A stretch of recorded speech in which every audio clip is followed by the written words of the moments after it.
Morning. সকালের ready হয়ে গেছে, সপ্তাহের প্রথম দিন হাসি স্কুলে যাওয়ার জন্য। ওই দেখো প্রথম দিন। হ্যাঁ, আজকে তো সপ্তাহের প্রথম দিন, সোমবার। ও সবাইকে টাটা করে দাও, রেডি হয়ে গেছে পুরো। চলো বন্ধুরা, স্কুলে চলে যাওয়া যাক এবার। আমি তো পুরো ধরে চলে যাবো, হ্যাঁ, স্কুটিতে করে চলে যাবে। চলো চলো চলো, ব্যাগ ব্যাগ ব্যাগ নিয়ে ব্যাগ।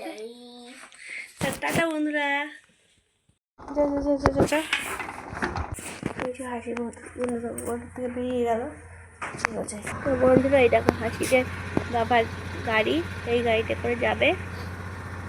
ওই দেখো বন্ধুরা, এই যে হাসি দাঁড়িয়ে রয়েছে ওর দাদুর সাথে, আর বাবা স্কুটিতে করে চলে গেল ওদেরকে নিয়ে।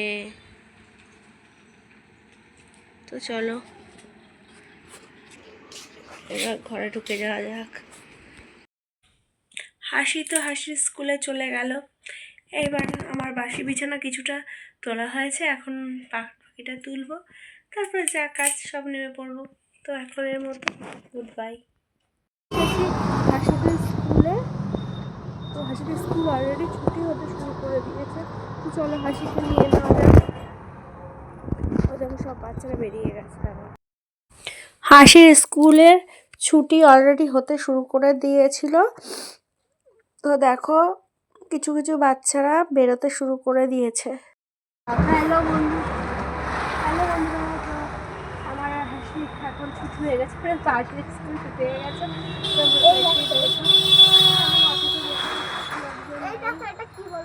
হাসির বাবা এটা আবার কিনে দিয়েছে হাসিকে, পেন্সিল। তাই অত এখনো চলছে না, আমরা বসে আছি, কখন চলবে জানি না। আজকে আমার মাধ্যমিক পরীক্ষা শুরু, তো সকল মাধ্যমিক পরীক্ষার্থীদের জন্য অনেক শুভেচ্ছা। আর জানো, আজকে একটা মজার ঘটনা ঘটেছে। হাসির তো ছুটি হয়ে গেছে, এবারে তোমার হাসি ছুটি গেছে, আর হাসি গিয়ে এক জায়গায় বসে পড়েছে।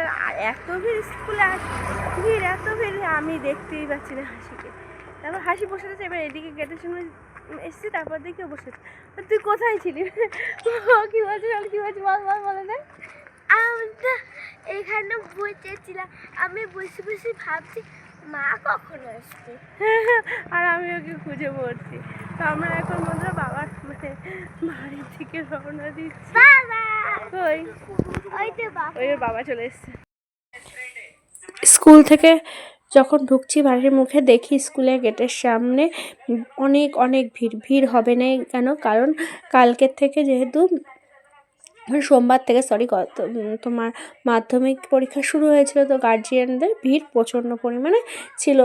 ছাত্ররা, আমি যাওয়ার সময় দেখি ছাত্ররা বাইরে দাঁড়ানো, তো আসার সময় দেখি 11-11টা বেজে গেছে। তো সব ছাত্ররা ঢুকে গেছিলো তোমার ভেতরে, বা গার্জিয়ানরা বা বাইরে দাঁড়িয়েছিল। তারপরে এসব দেখে ঠেকে নিয়ে আমি গাড়ির দিকে রওনা দিলাম। হাসি আগেই ঢুকে গেছিলো।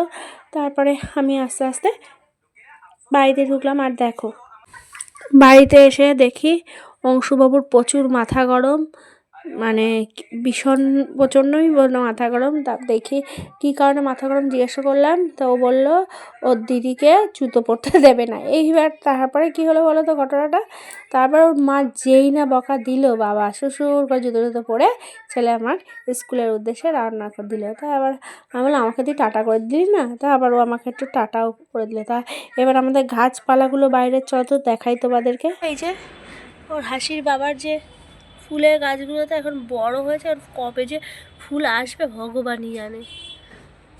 এই দেখো কষ্ট করে তো বেচারি লেগেছে যে আমার একটা পাথরকুচি গাছ, এই যে গেঁদা ফুলের গাছে কড়ি তো এসে গেছে, শীত চলে যাচ্ছে, এখন ফুলই আসে না, আসবে কি আদৌ আমার মনে হয় না। আর এই যে দেখো একটা ফুল হয়ে রয়েছে। আর ওই দেখো এই ডালটা যে কি করে মরে গেল, কালকেও দেখলাম বেঁচে ছিল, এখন এই ডালগুলো সব এইটাও মরে গেছে, এটাও মরে গেছে, এটাও মরে গেছে, কী যে অবস্থা হচ্ছে দেখতে পেয়েছ। আর এই দেখো আমাদের জবা ফুল গাছটা দেখো সব নতুন পাতা আসতে শুরু করে দিয়েছে। এই দেখো, তারপরে এই দেখো এখানটাতে এই যে থোকাটা করে গাছটাতে নতুন পাতা আস্তে আস্তে শুরু করে দিয়েছে। এখানটা এই যে জায়গাগুলোতে দেখতে পাচ্ছ, এই জায়গাগুলোতে কিন্তু আমার একটা আরও বড় ছোটো করে গাছ, এটা কেটে এগুলোকে লাগিয়ে দিয়েছি। এই যে গোড়াটা দেখা যাচ্ছে, এই দেখো বন্ধুরা, এই গোড়াটা থেকে নতুন পাতা মনে হচ্ছে ছাড়তে শুরু করেছে। ওই দেখো দেখতে পেয়েছো? চলো বন্ধুরা, কাজে আবার নেমে পড়ি। আমার বন্ধুরা এই স্কুল থেকে সবে আসলাম ঘরে, আর জামা কাপড়ও ছাড়িনি, আর হাসির আন্টিও চলে গেছে সে ঘরে। আর হাসির জন্য একটা জিনিস বানিয়ে দিলাম, তাড়াতাড়ি খাবে বলে। কি আনিয়েছি দেখাচ্ছি। এই দেখো হাসির ফেভারিট এগ ম্যাগি বানিয়ে দিলাম। এখন হাসি পড়বে আর খাবে। আজকে আন্টির দাঁতায় ঢুকে গেছে তো তাই। চলো বন্ধুরা, আন্টিকে হাসিকে দিয়ে আসা যাক, খাবারটা খেয়ে নিব।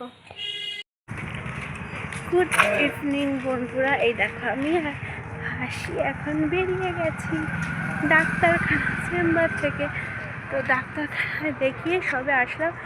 আবার ডাক্তার হিমোগ্লোবিন টেস্ট করতে দিয়েছে, তারপরে তোমার দিয়েছে কি বলো তো, তোমার খিদে পেয়েছে, আমি ভাত খাইনি এখনো। রাস্তা থেকে কিছু কিনবো, কিনে খাবো। আচ্ছা ঠিক আছে, তো এখন এই পর্যন্ত, বাড়িতে গিয়ে তোমাদের সাথে পুরো কথা হবে। এই রাস্তাটা হয়ে সোজা গেলে তারপরে সোদপুর স্টেশন, ওই লাইনের ওপার থেকে আমরা অটো ধরে বাড়িতে আসবো। বাড়িতে এসে না বন্ধুরা এত ক্লান্ত হয়ে গেছিলাম, আর ভিডিও করিনি। তারপর ঘুমিয়ে পড়েছিলাম। ঘুম থেকে উঠলাম শাশুড়ির ডাকে, শাশুড়ি মা বললো ভাত বসাবে না। তারপর আমি ভাতটা বসিয়ে দিয়েছিলাম, সাথে রাতেরবেলা খাওয়ার জন্য করেছিলাম সব কিছু দিয়ে একটা ভাজা টাইপের, ডাল যেহেতু ছিল আর ডাল ফালও করিনি। আর আসার সময় রসগোল্লা নিয়ে এসেছিলাম, রসগোল্লা দিয়ে মুড়ি দিয়ে খাচ্ছিলাম। আর হাসিকে তারপরে গিয়ে বললাম তুই কি ঘুমিয়ে থাকবি, উঠবি না? ওর তো সেই সকালবেলা উঠেছে, ওর তো ঘুমিয়ে বসাচ্ছে না। তারপর অনেক সাধনার পরে ডাকার পরে ও উঠলো, উঠে তাও বসে ঝিমাতে লাগলো। তারপর আমি জিজ্ঞেস করলাম কি খাবি, তো ও বললো আমি রসগোল্লা দিয়ে মুড়ি খাবো। আবার তার জন্য রসমালাই এনেছিলাম, রসমালাইটা সন্ধ্যেবেলা খেয়েছিল, খিদে বলছিল খিদে পেয়েছে। তারপর ঠাম এসে আমি আবার ঠামকে একটু ডিম ভুজিয়া করে দিয়েছিলাম। ঠাম এসে নাতনিকে আবার এসে কিরে তুই কি ডিম ভুজিয়া খাবি জিজ্ঞেস করতে, ও তো জানোই তোমরা যে ডিম কত প্রিয়। তো এইভাবে চাইলে ও ঠামের কাছে যে আমি ডিম ভুজিয়া খাবো, আমাকে দাও। তারপর ও রসগোল্লা আর ডিম ভুজিয়া দিয়ে খেয়েছিল। তো এইভাবেই আমি আমার দিনটাকে শেষ করেছিলাম। তো বন্ধুরা